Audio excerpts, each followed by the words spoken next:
Bonjour à tous et bienvenue à une autre émission d'Objectif. Aujourd'hui, je reçois Mme Marie-Ève Champagne, directrice de l'École Saint-Noël.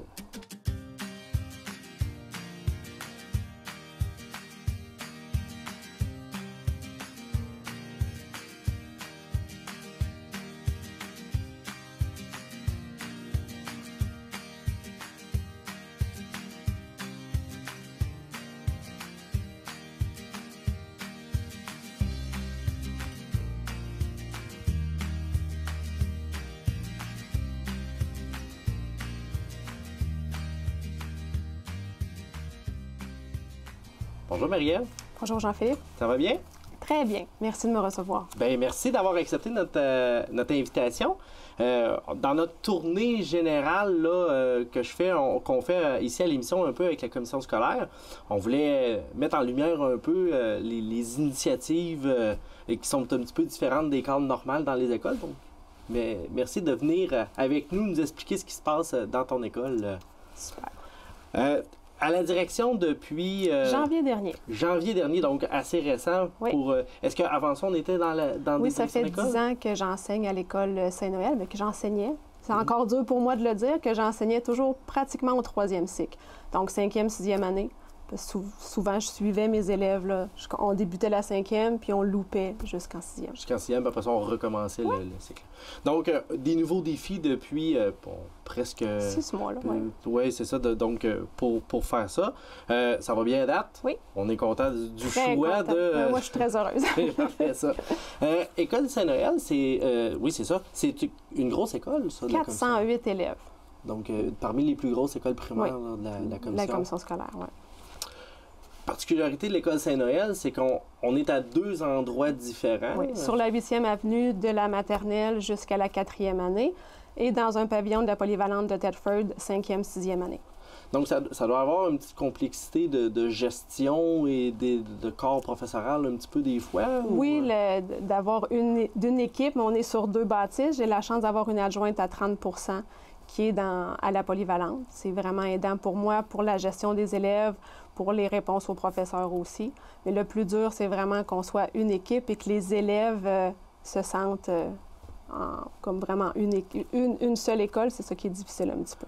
Oui, exact, parce que à la polyvalente, là, ils sont jumelés avec, Plein Soleil. Avec Plein Soleil. Puis ils croisent pas vraiment le premier cycle du secondaire, là, mais sont quand même assez proches, là, ce qui fait... Mais nous, on essaie de le voir comme un avantage parce que quand ils traversent la porte vitrée, qu'on aime à dire, là, ils sont plus habitués d'être dans le monde secondaire, mais c'est vraiment barré. Là. Ils n'ont pas accès au secondaire seulement pour aller en éducation physique ou aller chercher le plateau le midi, mais on n'est pas tout à fait sur les mêmes heures qu'à la polyvalente. Là. Donc, qui permet quand même d'avoir une séparation, là... Oui. Parce que des fois, on va se le dire, là, il peut y avoir des difficultés des fois d'apprentissage pour vivre tout le monde ensemble. Là, mais des fois, ça permet au moins ça, d'apprivoiser le secondaire là, effectivement, oui. Si tu veux, on va parler du sujet qui nous intéresse plus particulièrement aujourd'hui, donc le programme international là, de l'École Saint-Noël. Ça fait déjà un bon nombre d'années que c'est commencé. Oui, une quinzaine d'années. Ça fait partie, on voulait avoir du nouveau dans l'école, donc c'est ce programme-là qui avait été choisi à l'époque. Donc, il y a une quinzaine d'années, ça a été une initiative du conseil d'établissement qui a fait vraiment qui l'a présenté à l'école et à la commission scolaire. Ça a été accepté par le conseil des commissaires. Donc, depuis 15 ans, on a la chance de vivre ce beau programme-là. Tous les élèves de l'école bénéficient de ce programme-là? Oui, c'est obligatoire. Nous, à l'école, on ne fait aucune sélection. Donc, tu rentres à Saint-Noël, tu vis le programme international. Donc, nous, le PP pour programme primaire, pour les 7 années du primaire. Donc, dès la maternelle, là, donc, oui. On inclut même la oui, le préscolaire, oui. Le préscolaire est là. Donc, c'est le bassin là, naturel de l'école. Oui, le bassin géographique, mais dès qu'on a de l'espace, peu importe, tout le monde peut, tout enfant voulant, tout parent, je devrais dire, voulant que leur enfant vienne à Saint-Noël, peut fréquenter l'école tant que les groupes ne sont pas pleins. C'est encadré comme programme. Oui, c'est très, très, très normé. Donc, on est issu de l'IB, qui est baccalauréat international, et de la CEBIC au niveau du Québec pour promouvoir le français, là, la francophonie. Donc, 2 entités où on a des normes à respecter et on est évalué à chaque 5 ans. Puis, dans le fond, vous êtes évalué sur la façon dont vous enseignez, les méthodes d'apprentissage? Sous la façon dont on respecte les normes fixées par l'IB. Est-ce qu'on fait vraiment nos 6 modules de recherche à chaque niveau? C'est très, très long là, au niveau des normes. C'est un très gros document à remplir. Là. Puis, est-ce que ça peut arriver qu'il y a des modifications qui sont à faire dans votre programme selon l'évaluation? Parce que sûrement qu'eux aussi, leur programme évolue, donc sûrement que ça doit faire évoluer vos programmes. Oui. Constamment, on doit se réajuster selon les normes. Avant, on avait des savoir-faire. Maintenant, on va plus parler d'approche de l'apprentissage. Donc, on doit évoluer en même temps que l'IB nous demande de le faire. Puis quand ils viennent nous évaluer, ils questionnent les enseignants, la direction, les élèves, le service de garde, les surveillants. Donc, tout le monde est questionné. Donc, on doit aussi s'assurer que tout le monde est au courant de ce qui se passe dans l'école et que c'est bien fait. C'est vraiment un projet d'école, finalement. Oui, c'est un projet. C'est le cœur de l'école. C'est le cœur de l'école. Oui. Tout tourne autour de ça. Tu sais, quand on parle même le service de garde là, qui est mis à la main, à l'épaule à la roue. Là, donc, en plein ça. Est-ce que tu pourrais nous dire, c'est quoi le but de l'IB, là? Oui, donc je vais vous lire la déclaration de mission. Le baccalauréat international a pour but de développer chez les jeunes la curiosité intellectuelle, les connaissances et la sensibilité nécessaires pour contribuer à bâtir un monde meilleur et plus paisible, dans un esprit d'entente mutuelle et de respect interculturel. Rattaché à ça, tout le personnel et les élèves sont appelés pendant toute leur vie, parce qu'on est apprenant toute notre vie, à développer des qualités de profil. Donc, on veut que les élèves deviennent chercheurs, informés, sensés, communicatifs, intègres, ouverts d'esprit, altruistes, audacieux, équilibrés et réfléchis. C'est quand même assez complet là, comme but, mission là, qui vient se rattacher à... Oui. Avec ça, là. Sauf que c'est ce qui fait la beauté. Quand on a un élève de maternelle qui nous dit « Madame Marie-Ève, j'ai été audacieux aujourd'hui » et qui comprend ce que ça veut dire parce que ça a été travaillé, ça fait vraiment chaud au cœur. Est-ce que, dans les faits, là, est-ce que l'élève, lui, il y a une différence dans sa grille horaire, étant donné qu'il y a un programme international pour son apprentissage? Bien, si on parle de grille matière, on débute l'anglais à la maternelle, au préscolaire. Dans d'autres écoles, c'est pas le cas. Donc, il y a plus d'anglais.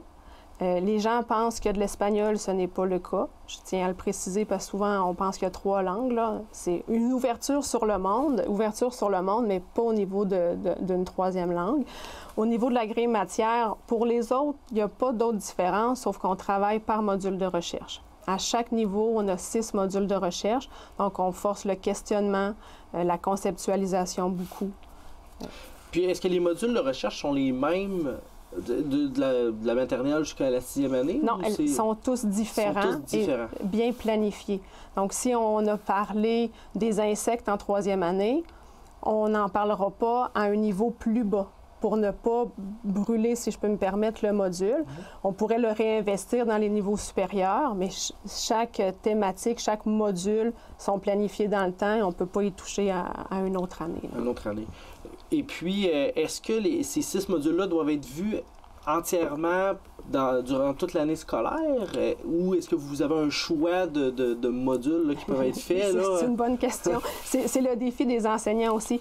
Au préscolaire, parmi les 6 que nous avons, c'est possible d'en voir 4. Pour tous les autres niveaux, c'est obligatoire de voir les 6 modules, sauf en 6e année, qu'il y a 5 modules qui sont vus, plus l'exposition, qui est le point culminant de la 6e année, où que les élèves se regroupent, on a 2 groupes de 6e année, ils se regroupent ensemble, on fait des équipes de 4 élèves sur un thème que les élèves déterminent. C'est vraiment sur quoi ils veulent travailler dans un questionnement. Et les professeurs des autres niveaux sont leurs mentors. Ils montent un projet qu'on présente à la communauté vers le mois de mai environ. OK. Et j'essaie de comprendre. Là, donc, le professeur qui est en 6e année, il se trouve à encadrer les élèves de leur équipe de 4, mais c'est un autre professeur qui vient Non, c'est aider? Que le professeur, les 2 profs de 6e année, eux, ils chapeautent l'exposition, mais n'ont pas d'équipe à leur charge. Okay. Eux, ce qu'ils font, c'est vraiment de monter, d'accompagner les élèves en classe, parce qu'il y a des moments qu'ils sont décloisonnés, donc les 2 classes travaillent ensemble. Donc là, c'est les profs de 6e année qui accompagnent les élèves dans ce travail-là. À certains moments, on a une soirée qui est un 4 à 7, que les profs de l'école travaillent avec les équipes.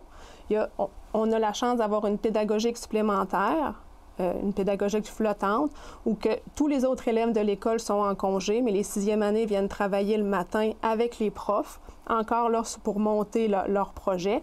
C'est un peu comme l'exposition, là, un gros exposé oral. Là. Vraiment, là, il peut y avoir du théâtre, il y a des affiches, ça va au-delà du PowerPoint, là, qui présente aux parents, à la communauté pendant une soirée. Là. Et ça, c'est présenté au mois de mai, là? Oui, avril-mai. Avril-mai, donc des fois de surveiller les publications de Facebook, tout ça. Fait que si jamais il y a des gens qui pourraient être intéressés, parce que tout le monde est le bienvenu, c'est le but, là. C'est vraiment de faire le pont avec la communauté. Puis des fois, c'est ce qu'on a de la difficulté d'avoir, que les gens viennent voir l'excellent travail des 6e années, là. Une thématique particulière cette année? Oui, là, oser la science. Oser la science. Oui. Donc, après ça, là, ils vont déterminer, comme on dit un petit peu plus, le sujet précis là, de leur exposé. Là. Voilà. Puis la science est quand même assez large. Là. Assez large, oui. C'est ça. Si je fais l'année dernière, on parlait de la technologie. Donc, on avait les élèves qui faisaient la technologie dans le monde de l'éducation, la technologie en santé. Ça, c'est ce qu'on a vu. Ça a été très, très enrichissant. Puis, au niveau de l'anglais, on a toujours une équipe qui le fait complètement en anglais. Cette année, c'est notre première année qu'on est en anglais intensif. Donc, les groupes de 6e année font 5 mois français-maths et 5 mois complètement en anglais. Donc là, l'exigence qu'on a, c'est que chaque équipe de 4 va avoir un petit bout de leur présentation qui devra être en anglais. Donc, il y a une partie de l'année ça doit être quand même assez condensé et intense. Là. On parle de moitié de l'année complètement Puis les autres matières, elles, se traduisent comment? Comme toutes les sciences, les géographies, c'est en français quand même si on est dans la portion anglophone? Là? Oui, c'est ça. C'est considéré à ce moment-là comme des spécialités. Okay. Donc, les élèves ont leur éducation physique et ils ont aussi le sciences et techno, univers social, qui sont donnés là, par une spécialiste, là, qui est une prof de primaire, mais pour les besoins de la cause, là, qui le donne selon des périodes très spécifiques. Là. Donc, on peut moins jouer des fois un petit peu sur l'horaire. Des fois, les professeurs, quand c'est le même professeur qui donne toutes les matières, des fois, elle peut jouer des fois sur ses plages horaires. Mais là, vous, c'est assez... disons que notre enseignante, là, Mme Cynthia Gagné, là, c'est une très grosse tâche qu'elle a. Elle le fait sincèrement à merveille, mais ça a été de tout monter. C'est vraiment un 18 semaines très, très intense. Les élèves ont plusieurs notions à voir. Ils ont été préparés à ça. Ils savaient que ce serait comme ça. Mais oui, effectivement, c'est un gros travail. On parlait beaucoup des normes et de la certification de l'IB, là, donc à l'international. Comment ça se traduit, ça, avec les normes du ministère? Parce que c'est en fait, le jeune le professeur a à cadrer et la norme de l'IB et la norme du ministère. Là. Sûrement que les deux doivent... des fois de la difficulté à s'embriquer les deux? C'est sincèrement le défi des enseignants. Puis la question est très, très pertinente parce qu'on a tendance à voir le PFEQ, Programme de formation de l'École québécoise, et le programme de l'IB comme deux entités, mais il faut vraiment les voir ensemble. Fait qu'autant que possible, dans les modules de recherche, il faut intégrer les stratégies de lecture, intégrer les mathématiques, c'est la matière la plus dure à intégrer. Les sciences, on a un module sur les insectes en 3e année. Donc là, nos sciences sont vues à l'intérieur de ce module-là. Donc vraiment d'essayer de mettre ensemble les deux et non pas de voir... Là, on aurait l'impression d'avoir une double tâche, mais il faut tenter de l'imbriquer ensemble. De l'imbriquer ensemble. Mm-hmm. Et c'est un défi. C'est un défi depuis 15 ans, puis on est en recherche de solutions toujours, parce que veut pas les profs, ont l'impression, puis c'est aussi une réalité, que la tâche est plus lourde. Il y a plus de... Il faut se les approprier, les modules de recherche, là. Oui, exact. Puis ça demande du montage puis de la préparation pour, justement, comme on dit, d'imbriquer les deux ensemble. Oui. C'est sûr que si on a un module sur, je sais pas moi, les sports, bien, des fois, il y a peut-être des données d'univers social, des choses comme ça, que des fois, c'est plus dur d'intégrer des notions là, de différentes matières ensemble. Oui, mais c'est un bon défi. Puis au niveau des sports, mais tous les spécialistes éducation physique, arts plastiques, doivent mettre la main à la pâte au niveau des modules. Exemple, le prof d'arts plastiques, au niveau de la 2e année, sur le module d'adaptation des animaux, est intégré. Ils font des murales. Puis, dans les murales, le prof d'art a créé les murales avec les élèves qui ont ajouté certains éléments. Donc, tout le monde est vraiment impliqué. On le disait tantôt, c'est vraiment un beau projet d'école. Oui. J'aimerais qu'on parle maintenant, quand que l'élève termine son parcours primaire, on a la possibilité, on va recevoir d'ailleurs la directrice de la polyvalente un petit peu plus tard cette saison, mais un peu le passage du primaire secondaire, est-ce que c'est un automatisme? Non, ce n'est pas un automatisme. Donc, les élèves de notre école doivent aller faire les tests de sélection en même temps que les élèves de toutes les écoles de la région. Puis, ils sont évalués de la même manière qu'un élève qui vient de Black Lake ou de l'extérieur. C'est sûr qu'ils ont certaines connaissances, vu qu'ils ont vécu le PP, mais il n'y a pas de passe-droit qui est fait pour les élèves. Donc, c'est une belle formation qu'ils peuvent avoir au primaire, puis la personne qui désire aller faire d'autres choses au secondaire, c'est pas un chemin tracé là, qui est obligé de suivre là, directement. Mais plusieurs poursuivent. On est très heureux aussi qu'ils le fassent, mais c'est pas une obligation. Si tu me permets, je changerais un petit peu de sujet. On a quelques écoles aussi qui sont comme ça, comme commission scolaire, qui sont SCP. Oui. Qu'est-ce que ça veut dire? Soutien au comportement positif. OK. Donc, qu'est-ce que ça vient faire dans l'école? Donc, ça vient donner une uniformité, ça devient très uniforme parce que les profs ne peuvent pas avoir un autre système de gestion des comportements. On ne peut pas avoir tu ramasses des points ou un autre système de gestion, c'est vraiment le soutien au comportement positif. On démarre l'année. Le mois de septembre, c'est de l'enseignement des plans de leçons. Quand je parle de plans de leçons, c'est dans toutes les aires de vie de l'école, on va enseigner les comportements qui sont attendus.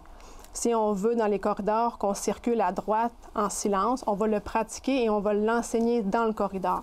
Dans la cour d'école, on veut leur expliquer de quelle manière on joue, on va aller l'enseigner dans la cour d'école. Même chose pour les salles de bain. Puis, on va encourager le bon comportement. Donc, on va beaucoup moins utiliser le « ne pas ». C'est plus marche, s'il te plaît. Y aller plus en manière positive. Oui. Oublie pas, on marche. Puis, je remarque que c'est difficile pour toi. Viens me voir à la récréation, on va pratiquer ensemble. C'est pas dit de façon menaçante ou c'est vraiment plus un accompagnement qu'on va offrir aux élèves pour l'encourager à avoir le bon comportement. Puis, on parlait tantôt, tu disais que c'est toutes les classes, dans le fond, la gestion de la classe est faite tout sous ce principe-là. Oui. Est-ce que on doit avoir un positivisme là, quand on part, le jeune il rentre en 2e, 3e, 4e année, là, il doit être habitué là, de suivre ce principe-là? Là. Ce qu'on remarque beaucoup, c'est les enseignantes qui sont du côté de la poly, au niveau de 5e, 6e année, ils nous disent à quel point les élèves sont bons, qui arrivent, puis qui ont déjà les bons comportements, même si c'est un nouveau milieu de vie. Ils l'ont appris de marcher dans les corridors, d'être en silence, d'avoir un ton de voix adéquat. Donc là, on voit que ce qu'on fait porte ses fruits beaucoup, là. Puis, ça doit être un projet école aussi, ça, dans le sens où tous les intervenants doivent... Oui, doivent appliquer ce qui est appliqué. On doit remettre aussi des tangibles. Pour nous, c'est des timbres à l'effigie de l'école. Donc, quand un élève, de façon totalement aléatoire, on encourage le renforcement verbal positif, mais à l'occasion, on doit donner les timbres. Il ne faut pas que ce soit prévisible. Donc, si moi, je vois un élève qui fait un bon comportement, selon les valeurs de l'école, qui sont le respect, l'engagement et la responsabilité, je vais reconnaître son comportement. « Wow, tu as été très respectueux, tu as aidé ton ami à faire telle chose, donc je te félicite, je te remets un thème. » Donc, puis le thème, ce qu'il fait, c'est qu'ils vont le montrer à leur professeur, qui va compter pour un grand tableau pour la classe. Donc, l'élève ramasse des timbres individuellement, dans lequel il peut les échanger contre des privilèges individuels. Ça compte pour la classe, donc ça donne des célébrations classe. Et quand une classe a atteint tout son tableau, il vient me voir pour avoir un morceau pour la célébration école. Donc, c'est un morceau de casse-tête dans un grand casse-tête qu'on a. Puis ensuite, on fait une célébration des efforts de toute l'école. Donc, le jeune voit vraiment l'impact de son bon comportement pour une récompense non seulement individuelle, mais une récompense collective aussi. Puis, oui, puis excuse-moi, je ne voulais pas te couper. Fait important, c'est que tous les élèves participent. On n'a pas le tannant qui toi, tu n'as pas le droit à l'activité. Parce que c'est sûr que il y a eu des bons comportements. Donc, on célèbre les bons comportements de tous. Puis, une célébration classe, ça peut ressembler à... Une journée ils peuvent se mettre en pyjama pendant la journée. Donc, ils continuent leur enseignement. Il y a même une classe de 5e année qui a demandé de faire une relaxation. Ah, c'est original. C'est original. Donc, c'était très drôle, là. Ça peut être de lire avec une lampe de poche en dessous des bureaux. Ça n'a pas besoin d'avoir une durée de 60 minutes. C'est vraiment un petit moment qu'on souligne nos efforts, puis on se félicite entre nous, là. La créativité est importante pour les profs aussi, là. Oui, puis quand que la suggestion d'un élève est prise pour faire une célébration de classe, ça doit être Oui. C'est doublement positif, voilà. Là, finalement. En 2e année, la semaine dernière, ils ont amené leur lutin, vu qu'on est très près de Noël. Fait que c'était la journée qu'ils ont amené leur lutin, puis ils étaient donc contents de le présenter aux autres élèves de la classe. Comme célébration classe, qu'est-ce qu'on a fait dernièrement, parce qu'on l'a vécu il y a environ 2 semaines, c'était une cachette dans l'école. Donc, les élèves de chaque niveau, selon des moments de la journée, si je prends les premières années, les profs, ils s'en vont dans la salle du personnel. Là, les élèves vont se cacher partout dans l'école. Ils ont 10 minutes pour aller se cacher et les professeurs doivent les trouver. Ça devait être assez agréable, partout dans l'école, oui. Là, on a le droit de courir dans les corridors. Là, le plaisir est au rendez-vous. Ça doit avoir mis une belle ambiance. Ça doit avoir été apprécié des élèves beaucoup. Oui, parce qu'ils peuvent se cacher dans la classe du frère ou de la sœur, parce que les autres classes sont en cours. Donc, un élève peut arriver pour se cacher dans la classe pendant l'enseignement, puis là, le prof, quand c'est le temps d'aller chercher, il faut qu'il circule partout pour trouver ses élèves. Ça a dû quand même... Il y en a qui devaient avoir des très bonnes cachettes, là, sûrement. Là. Excellente cachette. J'ai même 2 frères qui se sont habillés pareil. Puis ils ont échangé leurs lunettes pour que je les reconnaisse. Je les ai cherchés aussi. Il s'est assis, puis jamais j'en ai vu que du feu. C'était très drôle. Mais à quelle fréquence ça peut arriver, ces célébrations-là? Là, quand on parle d'une célébration classe, est-ce que ça arrive plusieurs fois par année? Oui, environ. En principe, c'est environ 3 par année. Célébration classe? Non, célébration école. Célébration école? Puis classe, c'est aux 2 semaines, environ. Aux 2 semaines environ. Donc, parce que, est-ce que les enseignants, le corps professoral, ont-ils un nombre de timbres à donner à chaque semaine, jour, je ne sais pas trop? Ou... Oui, il faut que ce soit aléatoire, mais oui, les profs ont un certain nombre à donner. Là. En principe, les élèves ne savent pas nécessairement ça, là, mais c'est 3 thèmes par jour. OK. Mais dans le sens, si on veut vraiment soutenir le comportement positif, là, oui. Il faut qu'il y ait quand même un bon roulement. Un minimum de quantité pour avoir la qualité. Là, vous avez très bien compris. Et d'encourager les profs à en donner. Là, on a bâti un calendrier de l'Avent pour les profs. À chaque jour, ils cliquent sur puis ils ont un défi au niveau du SCP à faire. Des fois, c'est donner plus de timbres, vraiment pour essayer de mousser aussi notre SCP. Ben, ça demande ça aussi du travail, mais on récolte beaucoup, là. J'aimerais qu'on rappelle qu'il y a quand même d'autres écoles. Là. Oui. Au total, la commission scolaire, vous êtes Il y a 4 écoles. L'école Tournesol, l'école Plein Soleil, l'école Saint-Gabriel et l'école Saint-Noël. Donc, quand même, le principe est le même là, dans toutes ces écoles-là. Oui, là. Et on espère que ça fasse des petits aussi. Là. Avec les autres écoles de la commission. La commission. Mais Marie-Ève, merci beaucoup pour d'être venue aujourd'hui. Ça fut très agréable. Merci. Bonne fin de journée. Merci également d'avoir été des nôtres pour un autre objectif.